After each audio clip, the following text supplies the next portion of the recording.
it seems to me the world is getting better and better and better and better. People are living longer. People are more prosperous. Yet there's this like fake narrative that we're all going to die soon. Yeah. So extrapolate on that. Okay. So let's get a few statistics.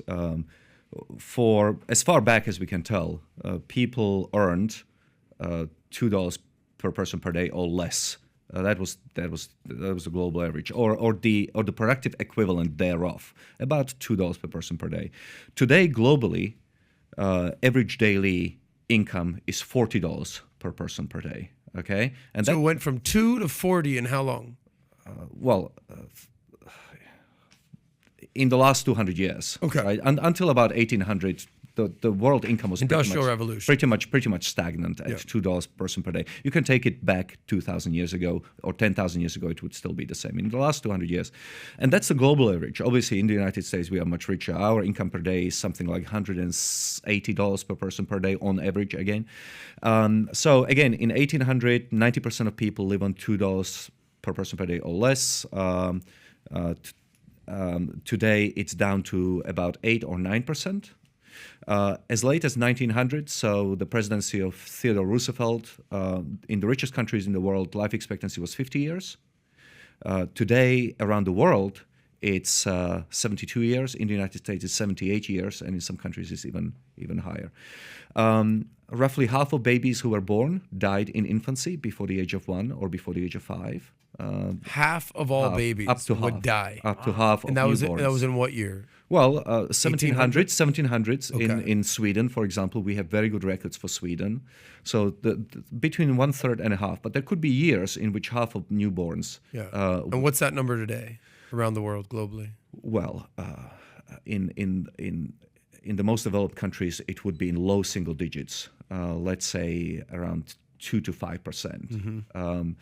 Now, that's not just because of lack of care. I mean, kids come into the world with all sorts of, some kids with all sorts of defects and they die, unfortunately. But it's much, much lower.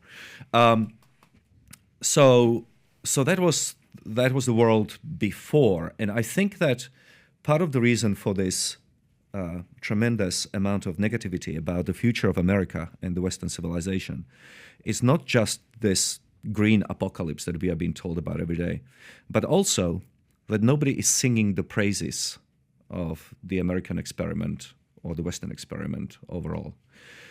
Right now in the United States, we don't really have a constituency praising the United States. I'll tell you why. It may be counterintuitive, but I think, you see, when you have a Republican in charge, all the Democrats say the world is going to end. This is the worst thing that could have happened. He's the new Hitler.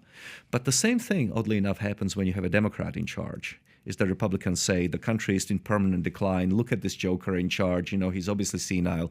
Country has never been worse off.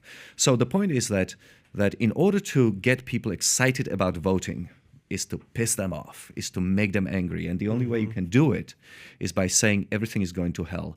And both parties do that. Nobody is saying that the country is doing well. Ever. Ever. Is that unique to America, or is that just a political agenda in all countries? I'm most familiar with the United States and this political polarization where you cannot admit that the other party is doing even 1% right. Right. That I think is specifically unique to us, right? The other things that are happening, of course, you've got the rise of the CRT and attacks on free speech, and part of the critical race theory business is that it attacks the founding of the United States. America is very different from Western Europe or from Europe, where I'm from. In Western Europe or in Europe. In order to become a member of the tribe, so to speak, you have to be born into that nation. You have to be born Czech, or you have to be born Slovak, or you have to be born German to be properly understood as that. But in the United States, we don't work like that. We have our constitution, right? We do not have kings, queens. We don't even have that long a history. But we do have the constitution and the founding documents and the founding fathers. And right now in the United States, what we are seeing is a concentrated attack on everything that until 2 seconds ago was considered to be somewhat sacred, which is to say the founding and the revolution. 1619 project versus the 1776 project is a perfect example of that. So so you basically no longer, if people ask you, well, then what was the good part of America? You cannot actually say, because in every part of our American history, there has always been somebody who was not doing terribly well, or somebody who was discriminated against, or whatever. So on that basis, we can really no longer say that anything in America works, because it is tainted by this history that the CRT put at the center of its philosophy. Are you saying that you're not willing to make America great again? I'm saying that America was great, is great, and can be even greater. I love that. This lack of patriotism, right? I think an issue that I have with the Democratic side of the aisle is if you see a flag over someone's house, yes, or on their bumper sticker, or someone wearing an American flag hat, yes, what political party would you most likely affiliate? You assume they are Republican, because you would assume they're Democrats Republican, do that, yeah, because they have an American flag. Yeah, that to me is ludicrous. And because there seems to be a large contingency on the left, the far left, who genuinely hates the concept of America, the 1619 project. My point would be the only way you can hate America is if your diet of news or whatever you are reading or learning only focuses on the bad things in American Correct. history. But of course, every country in the world has some sort of a terrible past. Every civilization in world history had slavery, for example. I mean, this is a topic that Americans talk about more than anything else. And the reality is that it's always been there. And until 200 years ago, it never occurred to anybody that you could have. There was not a sustained movement anywhere in the world for the abolishment of slavery until Britain in late 1700s.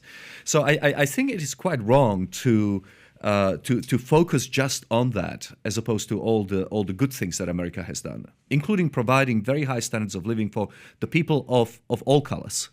But Adam, and immigrants like me. But you have to agree, though, that anti-flag American sentiment, I did not see it until 6 years ago. As a veteran, as a proud American, as my whole family served in the military, Pat's a veteran. I didn't start seeing that at all, ever, until Trump was in, and the flag in America, they had to do the opposite of whatever Trump was saying, and that's where that started. That looking at flag, that what are you so proud of? We come from slavery, and this country is shit. And that's why all those gens, whatever it was, the Gen Z, yeah. They've been bombarded with, hey, this country hates you, we come from shit, and America's not great. No doubt a large part of it was Trump. I think it was in prior with Obama, but a lot of it started with Bush, too.